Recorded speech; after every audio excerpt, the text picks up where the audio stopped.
తారక రామారావు గారికి నా సూచన ఒకటే, సరే పెద్దలు వారు రాలేదు, వారి అనుభవంతో మాకేమైనా సూచనలు ఇస్తారని ఎదురు చూసిన, చీల్చి చెండాడుతా అంటే ఎందుకైనా మంచిదని బుల్లెట్ ప్రూఫ్ జాకెట్ కూడా తోడుకొని వచ్చినాం అధ్యక్ష.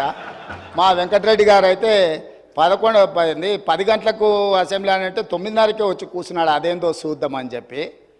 ఒక సినిమాలో మీకు తెలుసు కదా అధ్యక్ష, నేను ఊరు బయట ఉన్న కొండనెత్తుతా మీరు రాండి అని సవాల్ ఇస్తుండే ఒక ఆయన.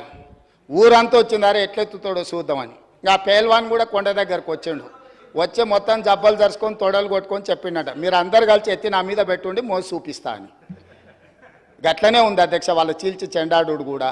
కాబట్టి దయచేసి ఇప్పటికైనా సబ్జెక్ట్, ఇప్పటికైనా ప్రభుత్వం అధ్యక్ష, ఈ ప్రభుత్వం విధానపరమైన నిర్ణయాలు తీసుకుంటుంది, ఈ ప్రభుత్వం పాలసీలు తీసుకొస్తుంది, ఈ ప్రభుత్వం రైతు పాలసీ తీసుకొస్తుంది. జాతీయ స్థాయిలో ఆటల పోటీలు నిర్వహించుకున్న హైదరాబాద్ రాష్ట్రము, తెలంగాణ ఈరోజు ఆనాడు నిర్మించిన ఇన్ఫ్రాస్ట్రక్చర్ని ఈరోజు మనము అసలు ఎలాంటి ఉపయోగం లేకుండా నిరుపయోగంగా తాగుబోతులకు అడ్డాగా ఈ స్టేడియంలన్నీ మారుతున్నాయి.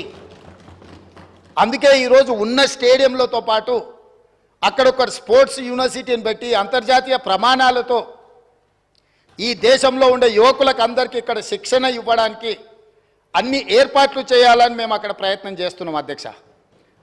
ఇదే కాదు, ఈరోజు BCCI క్రికెట్ ప్రపంచంలో ఎంత పాపులరో మీకు తెలుసు.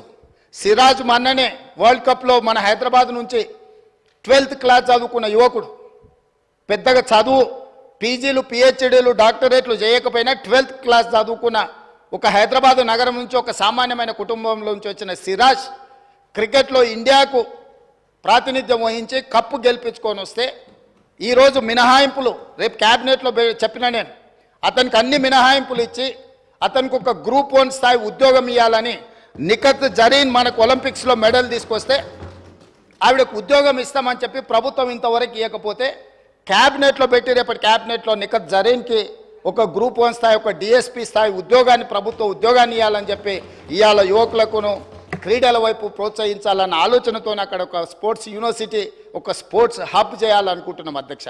BCCIతో మాట్లాడి అంతర్జాతీయ ప్రమాణాలతో క్రికెట్ నిర్వహించడానికి అక్కడ ఒక స్టేడియం నిర్మించడానికి BCCIతో నేను మాట్లాడిన అధ్యక్ష. ఈ విధంగా ఒక్కొక్కటి ప్రపంచ స్థాయిలో అంతర్జాతీయ ప్రమాణాలు కలిగిన అన్నింటినీ ఆ ముచ్చెర్ల ప్రాంతంలో తీసుకొచ్చి ఈరోజు ఫార్మా వార్ సిటీ అన్నారు, నేనన్న ఫార్మా విలేజ్లు అన్నా. పొల్యూటెడ్ ఇండస్ట్రీని మొత్తం తీసుకొచ్చి ఒక 25,000 ఎకరాలలో పెడితే వారు అమెరికాలో చదువుకొని వచ్చారు, వారికి తెలుసు. నెవార్క్ ఎయిర్పోర్ట్ పక్కన ఇట్లనే అన్ని పొల్యూటెడ్ ఇండస్ట్రీస్ పెడితే లాస్ట్గా నగరమే మొత్తం తరలిపోవాల్సిన పరిస్థితి వస్తే ఆ ఇండస్ట్రీని ఇంకెక్కడికో పంపించారు.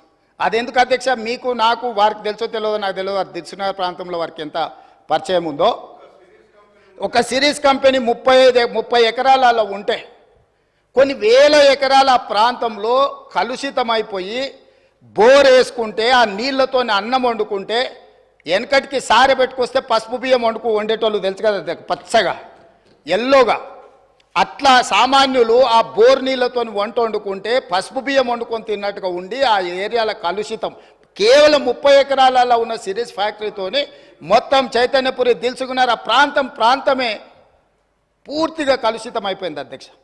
ఆ ఫ్యాక్టరీని తొలగిస్తే కానీ తొలగించినాక ఈరోజు కూడా ఇంకా భూమిలో ఆ కలుషితం ఇంకా కొనసాగుతూనే ఉంది అధ్యక్ష.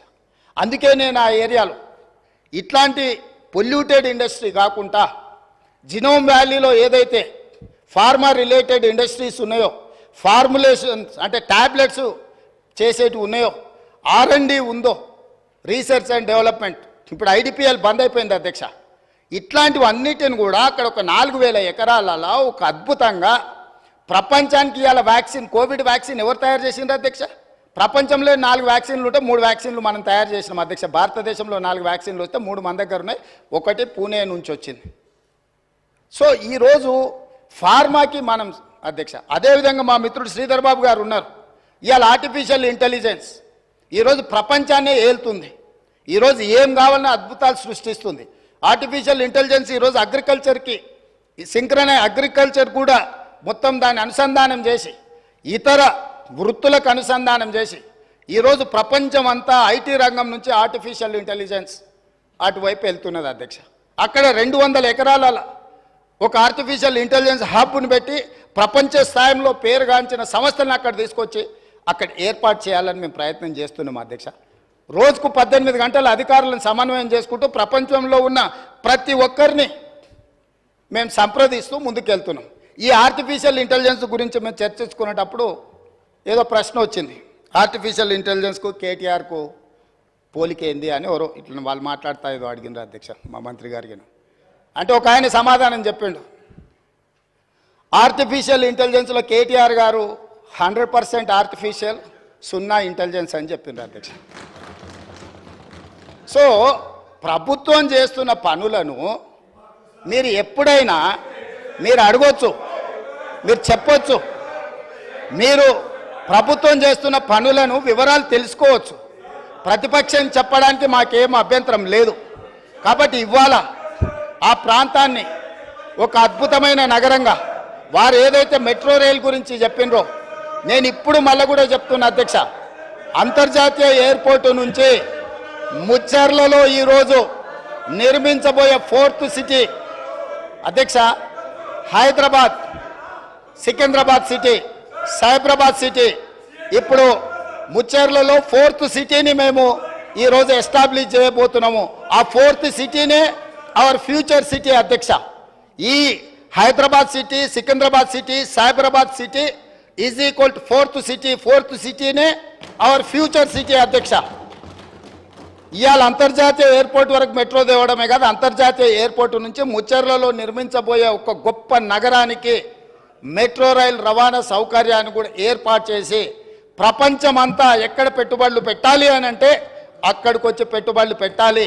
వైద్యం కావాలంటే అక్కడికి రావాలి, ఉద్యోగం కావాలంటే అక్కడికి రావాలి, స్కిల్ నేర్చుకోవాలంటే అక్కడికి రావాలి, అంతర్జాతీయ క్రికెట్ పోటీలు జరగాలంటే అక్కడికి రావాలి, గల్ఫ్ క్లబ్ ఆడాలి అని అంటే వాళ్ళంటి శ్రీమంతులు ఆడుకునే గోల్ఫ్ అని ఉన్నది కదా అధ్యక్ష. మాకు తెలియదు, మేము ఊర్ల నుంచి వచ్చిన వాళ్ళం, కానీ వాళ్ళ శ్రీమంతుల కోసం పెట్టుకునే గోల్ఫ్ ఉంది కదా అధ్యక్ష. దానికి కూడా పెద్దలు సురేందర్ రెడ్డి గారిని పిలిచి మాట్లాడి మీ నేతృత్వంలో ఓ 200 ఎకరాలు అక్కడ ఇస్తాము, ఈ అంతర్జాతీయ పెట్టుబడులకి ఇవన్నీ కూడా ప్రామాణికంగా ఈరోజు చర్చిస్తున్నారు, మీరు గల్ఫ్ క్లబ్ కూడా అక్కడ డెవలప్ చేయండి అని పెద్దలు సురేందర్ రెడ్డి గారిని. ఎందుకంటే Hyderabad golf club, Hyderabad race club, ఇట్లాంటి గొప్ప గొప్ప వాటిని వారు ప్రారంభించి వారు అద్భుతంగా ముందుకు తీసుకెళ్ళిండ్రు, వాటిని సక్సెస్ చేసిండ్రు. వారి అనుభవం మన రాష్ట్రం ఉపయోగించుకోవాలని చెప్పి ఈరోజు అక్కడ గల్ఫ్ క్లబ్ కూడా మనము ప్రణాళికలు చేస్తున్నాం అధ్యక్ష. ఇప్పుడు ఆపరేషన్ లేకుండానే మోకాళ్లకు ప్లాస్మా ట్రీట్మెంట్, మీ ఆర్థోపెడిక్ సమస్యలన్నిటికీ రోబోటిక్ టెక్నాలజీ ద్వారా తక్కువ ఖర్చుతో శాశ్వత పరిష్కారం, ఫ్రీ కన్సల్టేషన్, ప్రతి ట్రీట్మెంట్ పై 20% డిస్కౌంట్. ఈ ఆఫర్ కొద్ది రోజులు మాత్రమే, త్వరపడండి. V9 hospitals 9281465842.